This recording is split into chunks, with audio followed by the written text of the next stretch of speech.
ছাদ বাগানে ছোট টবে স্ট্রবেরি করতে চান? আমার এখানে দেখুন ছোট টবে হয়েছে কি সুন্দর স্ট্রবেরি, দেখলেই পুরো লোভ এসে যাবে, এমনই সুন্দর স্ট্রবেরিগুলো। জিভে জল আসা অতি লোভনীয় সুস্বাদু এই ফলটি আপনি চাইলে আপনিও আপনার ছাদ বাগানে তৈরি করতে পারেন খুব সহজেই। আমি তো তৈরি করছি। আমার এখানে একটা না 6টা স্ট্রবেরির গাছ রয়েছে, আর 6টা স্ট্রবেরিতেই আমি অনেক স্ট্রবেরি কিন্তু হারভেস্ট করেছি পুরো সিটরা জুড়ে। তাই আপনাদের সামনে তুলে ধরছি একটু ছোট ভিডিও। যদিও এই ভিডিওটা আগের বছর আমার বাগানে প্রচুর স্ট্রবেরি হয়েছিল, আমি সেই ভিডিও আপনাদের সামনে একটু একটু উপস্থাপনা করেছি। তাই আজ আবারও বলছি যে আপনারাও চাইলে আপনারাও ছাদ বাগানে স্ট্রবেরি লাগাতে পারেন। এই বছর আর দেরি না করে আপনারাও আপনাদের ছাদে কিছু স্ট্রবেরির গাছ বসান। দেখুন ছোট ছোট গুল্ম জাতীয় এই যে গাছগুলো, এগুলো কিন্তু বিদেশি ফলের গাছ, অথচ এখন কিন্তু আমাদের দেশেও অর্থাৎ আমাদের এই রাজ্যেও হচ্ছে। এগুলো শীতকালের ফল, আর ফলটা দেখেছেন কি সুন্দর দেখতে, কিছুটা লিচুর মতো হলেও এটা কিন্তু লিচুর মতো খেতে না, টক।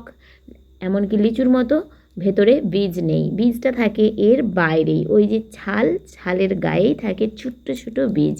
এই গাছটি বীজ থেকেও করা যায়, আবার রানার থেকে এই গাছটি কিন্তু খুব সুন্দরভাবে গ্রো করা যায়, রানার থেকে কিন্তু হয় সুন্দরভাবে স্ট্রবেরি। দেখুন, আর এই স্ট্রবেরিটার গন্ধ এতটাই সুন্দর যে আপনাদের কি বলবো, দুর্দান্ত একটি গন্ধ এই স্ট্রবেরির। তো আজ আমি স্ট্রবেরিগুলো সব হারভেস্ট করে নিয়েছিলাম, সেই ভিডিওটা ছাড়া হয়নি, তাই আপনাদের সামনে এখন এই ভিডিওটা উপস্থাপনা করছি। এই যে স্ট্রবেরি, এগুলো কিন্তু খুব সহজেই হয়, শুধুমাত্র মাটিতে খোল মিশিয়ে অথবা গোবর সার মিশিয়ে আপনারা বাগানে লাগাতে পারেন। যে কোনো মাটির টবে লাগালে গাছগুলো ভালো হয়, প্লাস্টিক টবেও হয়। মাটির টবে আপনি লাগিয়ে দিন, এরপর শুধুমাত্র খোল ভেজানো জল বা সবজি পচা তরল সারটা দিন, ব্যাস তাহলেই হবে।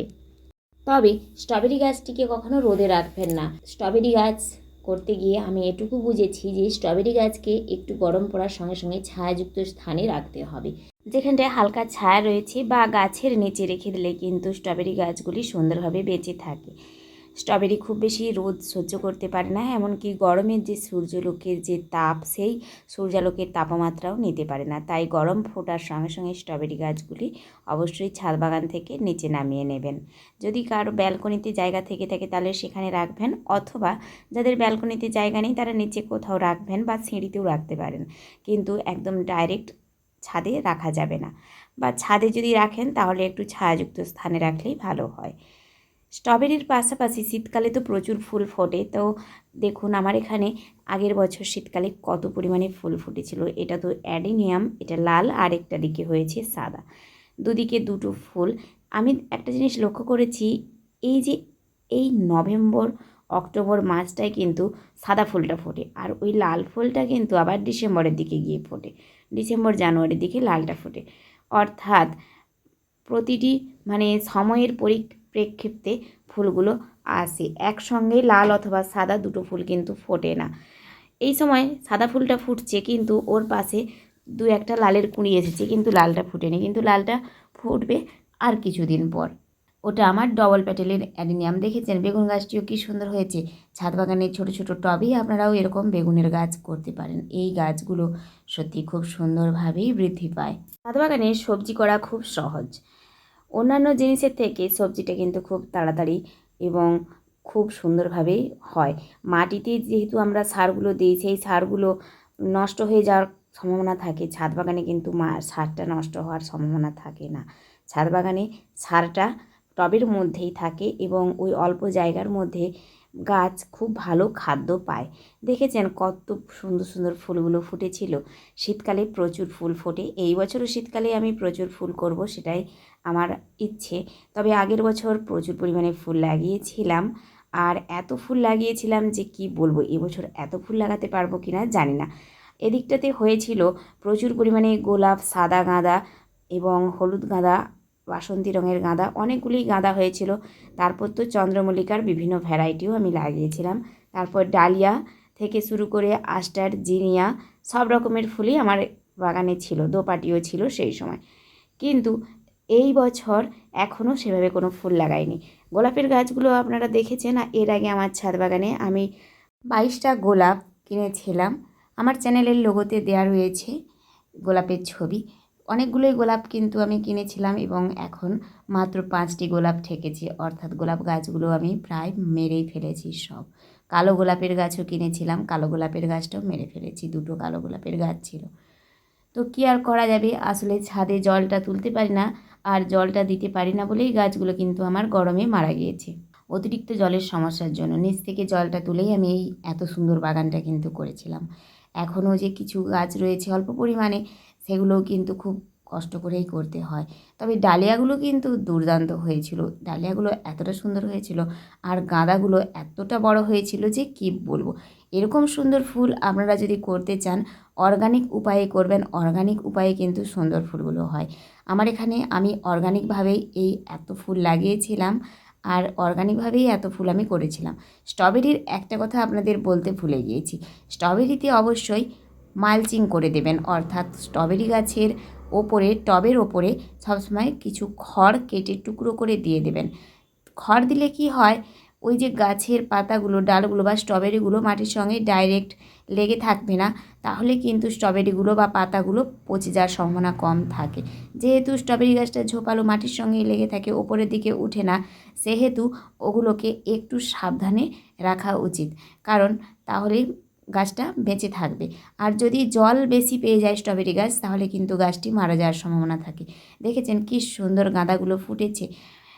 এর আগেও কিন্তু গাঁদাগুলো আরও বড় বড় ছিল আর আরও সুন্দর ছিল।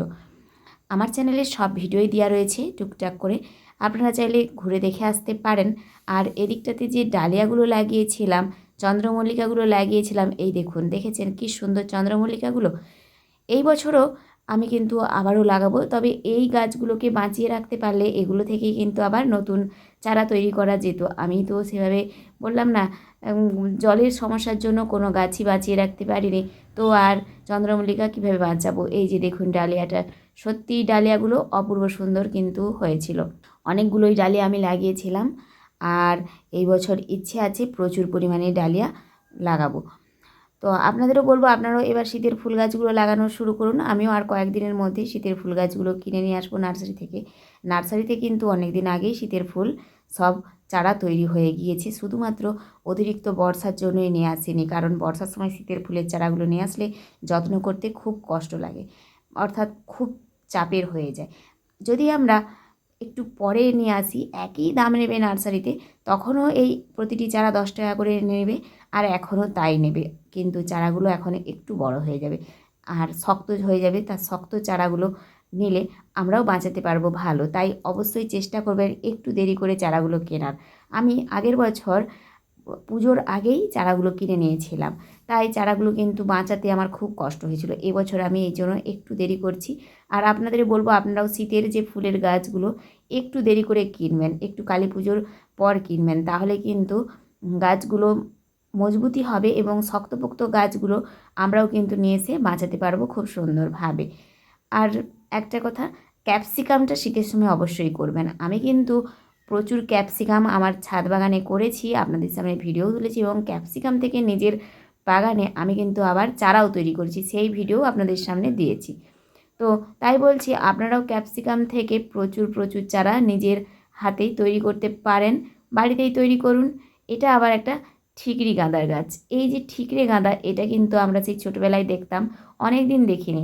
নার্সারি থেকে যে গাছ কিনে নিয়ে এসেছিলাম তার মধ্যে দেখলাম আবার ওই ঠিকরি গাঁদা রয়ে গেছে। চন্দ্রমল্লিকার অনেকগুলো ভ্যারাইটি ছিল আমার এখানে, গাঁদাও লাগিয়েছিলাম প্রচুর।